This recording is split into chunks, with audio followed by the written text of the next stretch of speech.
Assalamualaikum warahmatullahi wabarakatuh.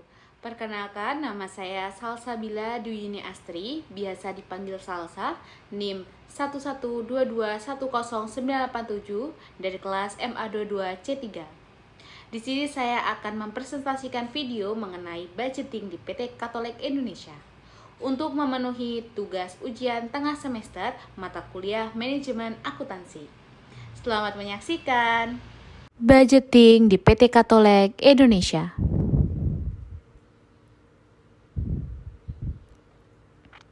Latar belakang, PT Katolik Indonesia adalah perusahaan manufaktur yang memproduksi komponen elektronik untuk berbagai produk global.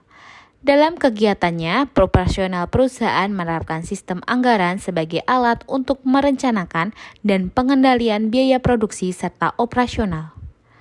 Namun, masih terdapat selisih antara anggaran dan realisasi biaya, khususnya pada biaya produksi dan overhead. Kondisi ini menunjukkan perlunya evaluasi terhadap efektivitas sistem budgeting agar dapat meningkatkan efisiensi, probabilitas, dan pengendalian biaya perusahaan. Selanjutnya yaitu tujuan budgeting di PT Katolik Indonesia. Yang pertama adalah menganalisis proses penyusunan dan pelaksanaan anggaran di PT Katolik Indonesia. Yang kedua adalah menilai efektivitas sistem pengendalian anggaran terhadap kinerja biaya dan efisiensi produksi. Ketiga adalah memberikan rekomendasi perbaikan terhadap mekanisme budgeting agar lebih adaptif dan realistis. Yaitu selanjutnya adalah metode. Ada 4 metode. Yang pertama adalah analisis varians anggaran, yaitu membandingkan antara biaya aktual dan biaya yang dianggarkan untuk mengidentifikasi penyimpangan. Yang kedua adalah analisis efisiensi anggaran, mengukur efektivitas realisasi biaya produksi dan target. Ketiga ada wawancara dan observasi internal, dan terakhir adalah data yang digunakan, yaitu laporan anggaran tahun 2024 sampai tahun 2025. Hasil temuan. Yang pertama ada perencanaan anggaran, ada 3, yaitu pertama adalah proses penyusunan anggaran dilakukan dengan pendekatan top-down dari manajemen pusat Jepang kepada manajemen lokal.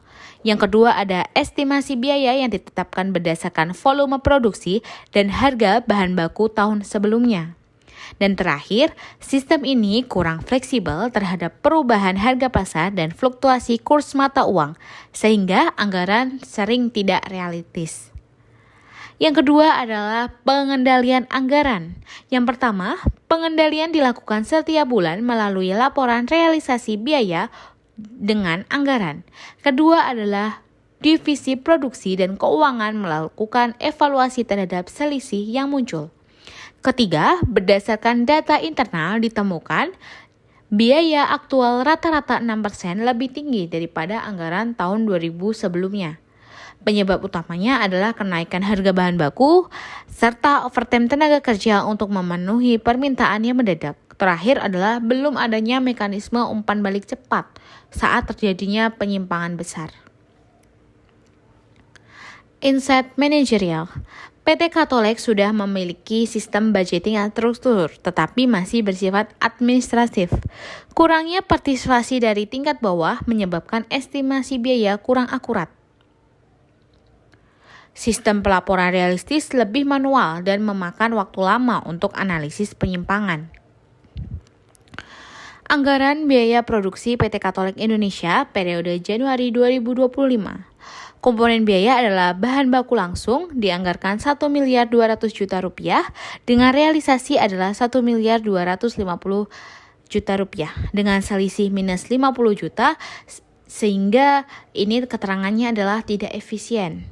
Untuk tenaga kerjanya anggarannya 800 juta dengan realisasi adalah 780 juta rupiah sehingga plus adalah 20 juta.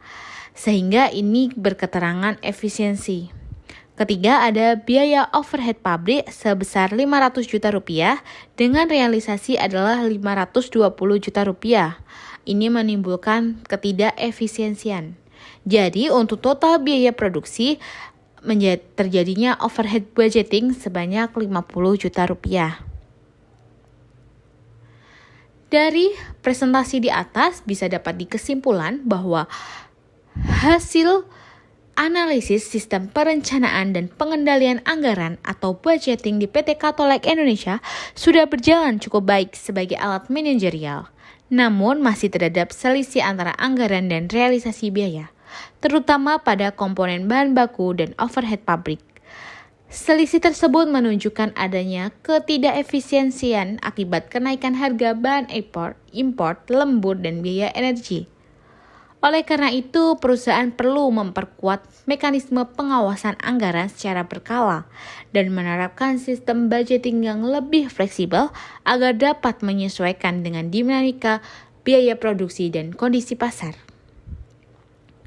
Untuk rekomendasinya ada 5. Yang pertama adalah penerapan sistem monitoring anggaran real time agar penyimpangan dapat segera diidentifikasi dan dikoreksi. Yang kedua adalah penggunaan rolling budgeting atau flexible budgeting untuk menyesuaikan perubahan biaya bahan baku dan volume produksi. Ketiga, ada pelatihan bagi manajer, lini produksi dan keuangan mengenai analisis varian dan manajemen biaya. Keempat adalah evaluasi rutin triwulan terhadap efektivitas perencanaan dan pengendalian anggaran.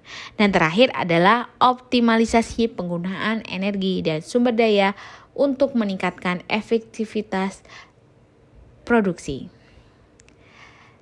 Sekian presentasi dari saya. Terima kasih. Wassalamualaikum warahmatullahi wabarakatuh.